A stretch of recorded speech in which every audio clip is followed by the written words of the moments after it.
Pues la extradición tiene que ser entendida como un mecanismo de cooperación internacional. Es esencialmente eso. Un mecanismo de cooperación internacional en virtud del cual un Estado, que se suele llamar Estado requirente, le pide a una persona que se encuentra en otro Estado, que se llama Estado requerido, le pide que le entregue a esa persona para que sea judicializada en el Estado requirente porque ha habido una conducta punible que se cometió o que ha tenido efectos en el Estado requirente.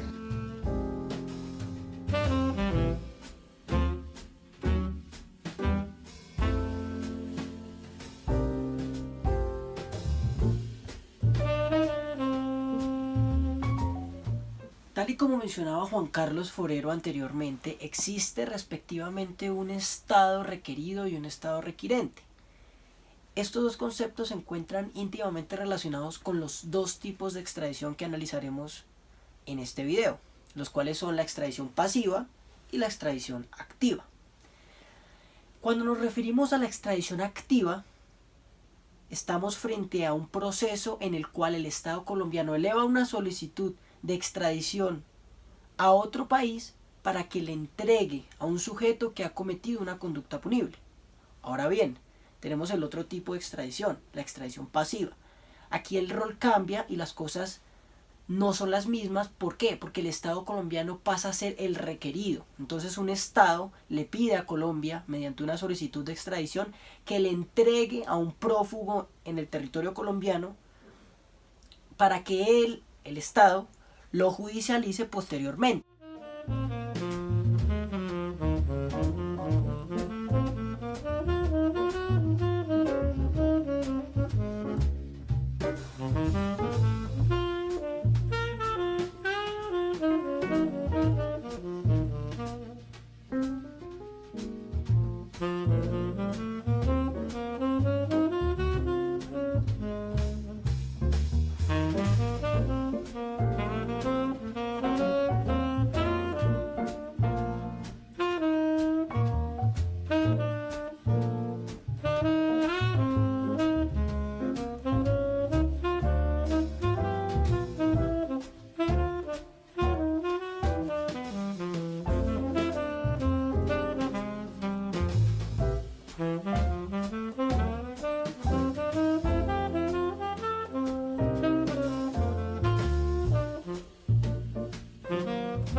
Luego de haber hablado sobre en lo que consiste la extradición, pasamos a hablar sobre los fines de la pena. En este punto debemos tener en cuenta que la extradición es un medio procesal más no sancionatorio. Entonces, no hay fines de la pena dentro de la extradición, pero sí podemos deducir unos fines protegidos por esta. En ese sentido, existen diferentes teorías que proponen distintos fines a la pena, entre los que están la prevención general, la prevención específica, la retribución justa, y en nuestro ordenamiento hablamos de la reinserción social y la protección al condenado.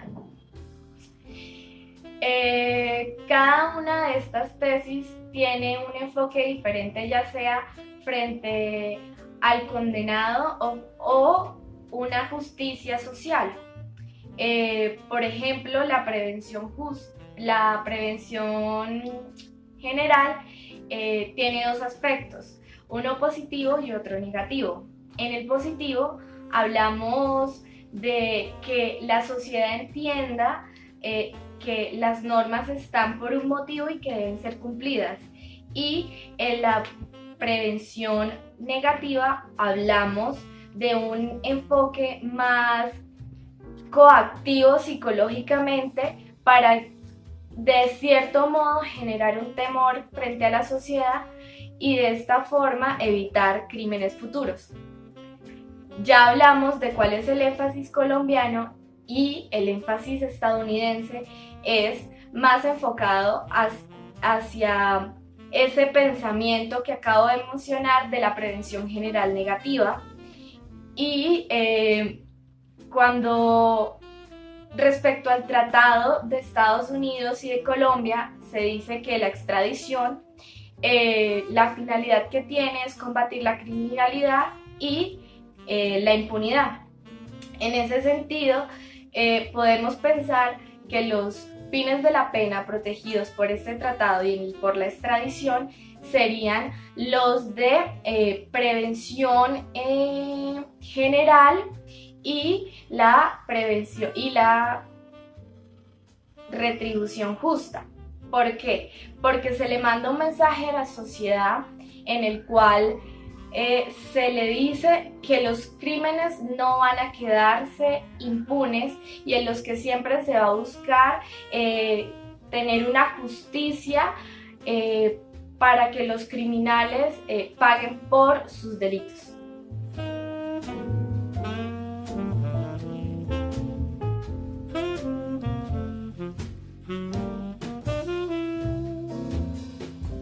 Teniendo en cuenta lo expresado anteriormente, es pertinente aludir al Tratado de Extradición firmado entre Colombia y Estados Unidos en 1979. Este tratado tuvo un problema en su aplicación. ¿Por qué? El tratado era válido a la luz del derecho internacional, pero inaplicable por las autoridades colombianas. Para esto es importante tener a colación el término de monismo y teniéndolo en cuenta particularmente del monismo de primacía internacional o monismo de primacía constitucional. El primer monismo de primacía internacional se ve materializado en el artículo número 26 y 27 de la Convención de Viena sobre el Derecho de los Tratados de 1969, en la cual se estipula el principio pacta sunt servanda y en el cual se estipula que una disposición del derecho interno no es válida para justificar el incumplimiento de obligaciones derivadas de un tratado. En este sentido, se entendería que las obligaciones emanadas de este tratado continuarían vigentes y la declaratoria de inconstitucionalidad que hizo la Corte Suprema de Justicia sobre las leyes que reglamentaban el tratado en Colombia no tendrían validez para impedir la extradición de colombianos. Por otra parte, el monismo de dimensión constitucional, de primacía constitucional, alude a la primacía de la Constitución y la ley, la cual se materializó en la Constitución de 1991 en el artículo número 4. En este orden de ideas, teniendo en cuenta que las autoridades colombianas están obligadas únicamente a actuar conforme a la Constitución y las leyes, se tenía que bien el tratado era válido, pero no era aplicable por las autoridades colombianas. Ante esta situación, se tenían dos posibles soluciones. La primera era si dentro de la agenda del gobierno estaba la extradición, debía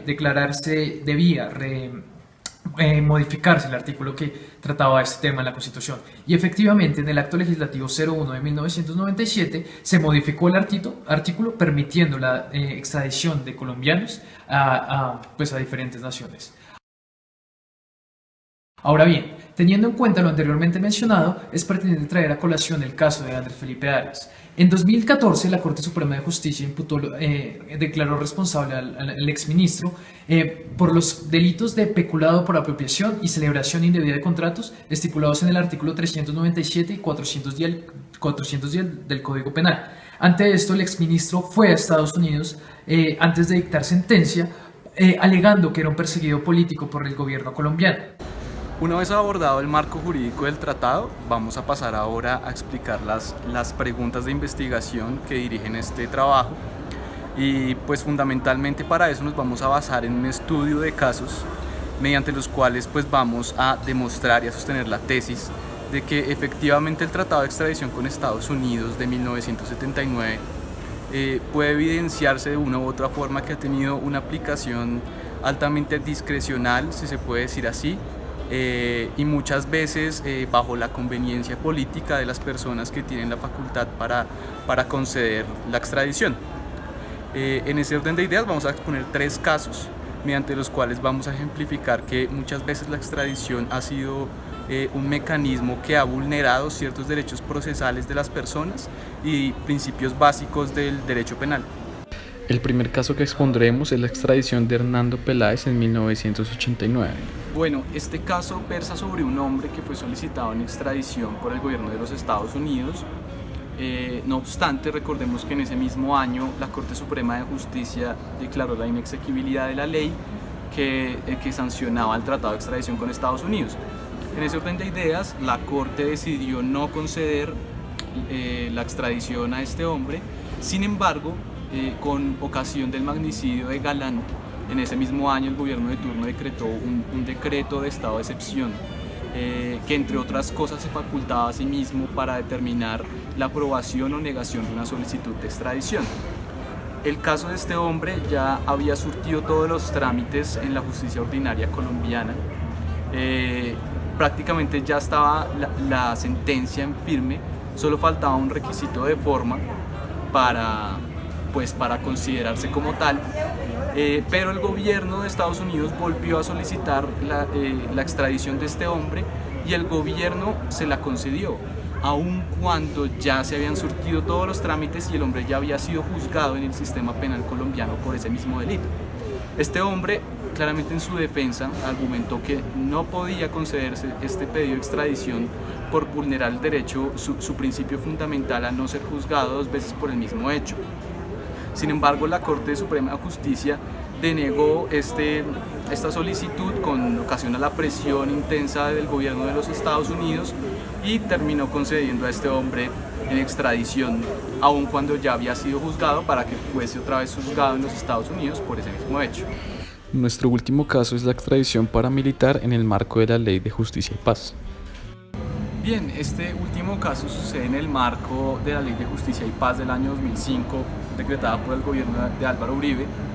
y pues allí todos los cabecillas paramilitares se someten a este sistema de justicia transicional, entre ellos Juan Carlos El Tuzo Sierra, y evidentemente el gobierno de los Estados Unidos los pide de nuevo en extradición con ocasión al crimen del narcotráfico que estos hombres cometieron durante su lucha armada. El gobierno gringo procede a pedirlos en extradición, llega la solicitud a Colombia y de acuerdo a muchas organizaciones de víctimas y muchos organismos no gubernamentales, esta solicitud de extradición pues no tenía fundamento, no podía llegar a ser viable por muchos motivos. Entre ellos el primero, que es el artículo 504 del Código de Procedimiento Penal, el cual establecía que cuando una persona fuese solicitada en extradición y hubiese cometido crímenes con anterioridad a solicitud, como evidentemente había pasado en este caso, se debía acoger a una institución llamada la extradición diferida, en la cual primero el hombre tenía que cumplir su condena en tierra colombiana y después, posteriormente, sí revisar la solicitud de extradición. Eso por un lado. En segundo lugar, porque estábamos en el marco de una ley de justicia transicional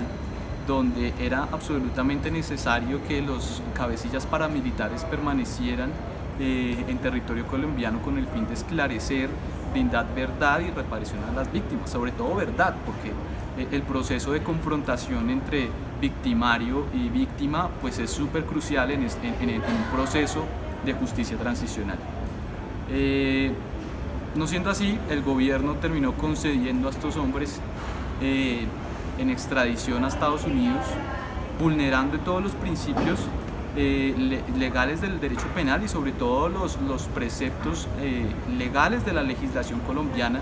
del aún vigente Código de Procedimiento Penal. Se conceden en extradición y llegando allá, alias El Tuzo Sierra específicamente, se le concede 10 años de prisión en una cárcel estadounidense, termina pagando solo 5 años y cuando es liberado este señor, el gobierno de Colombia vuelve a pedirlo de vuelta para que prosiguiera el trámite de la ley de justicia y paz, ya demorada 5 años, y el gobierno de Estados Unidos determina que no era posible devolverlo a Colombia porque corría riesgo en Colombia, y a cambio de eso le da un permiso para poder laborar y vivir en Estados Unidos. Bien, ya a manera de conclusión, pues es evidente que podemos corroborar que la aplicación del Tratado de Extradición con Estados Unidos pues ha tenido muchos momentos en la historia. Inicialmente, en la década de los 80, podemos corroborar la abierta inseguridad jurídica con la cual se aplicaba el tratado, muchas veces vulnerando principios fundamentales como el non bis in idem, y adicional a eso dando fundamento jurídico para que se tomara cualquier tipo de determinación, ya fuese aprobar una solicitud de extradición con fundamento en el tratado mismo con Estados Unidos, o ya fuese negarla con fundamento en la Constitución. Entonces se estaba en un marco de ambigüedad muy grande, donde era posible que el juez penal decidiese conceder o no la extradición con base a criterios que no eran del todo objetivos. Se refuerza aún más nuestra tesis sobre la cual el Tratado de Extradición ha tenido muchas veces una aplicación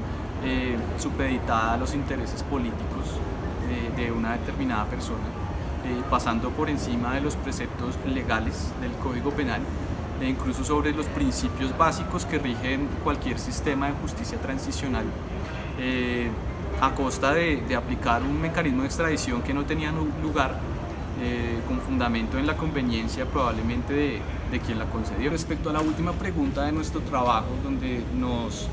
preguntamos si pudo ser posible que el contexto social colombiano haya influido de alguna forma en la inseguridad e inestabilidad jurídica del Tratado de Extradición con Estados Unidos en la década de los 80,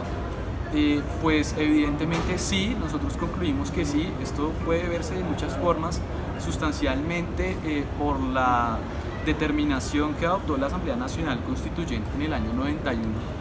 de determinar que no se podían extraditar nacionales colombianos, aun cuando años atrás el precedente en esa materia se venía mostrando favorable al mecanismo de cooperación internacional con Estados Unidos, se venía mostrando favorable a conceder nacionales en extradición cuando verdaderamente fuese necesario, e intempestivamente decide no permitir la extradición y elevarlo a un rango constitucional que, entre otras, no tiene mucho fundamento cuando uno ve que en las demás constituciones del mundo no hay un precepto que determine tal cosa. Así pues concluimos nuestro trabajo. Evidentemente creemos y hemos demostrado que el Tratado de Extradición muchas veces ha tenido una aplicación ampliamente discrecional, ampliamente sometida a los intereses políticos de ciertas personas, lo cual es perjudicial tanto a nivel internacional para Colombia y sobre todo perjudicial para Colombia a nivel local, donde su justicia penal muchas veces puede verse subordinada a los intereses extranjeros y muchas veces violatoria de principios y preceptos de orden legal, incluso constitucional, y en ese sentido tener un resultado muy desfavorable pues para los efectos simbólicos que emiten todo este tipo de precedentes negativos para la historia de la extradición en Colombia.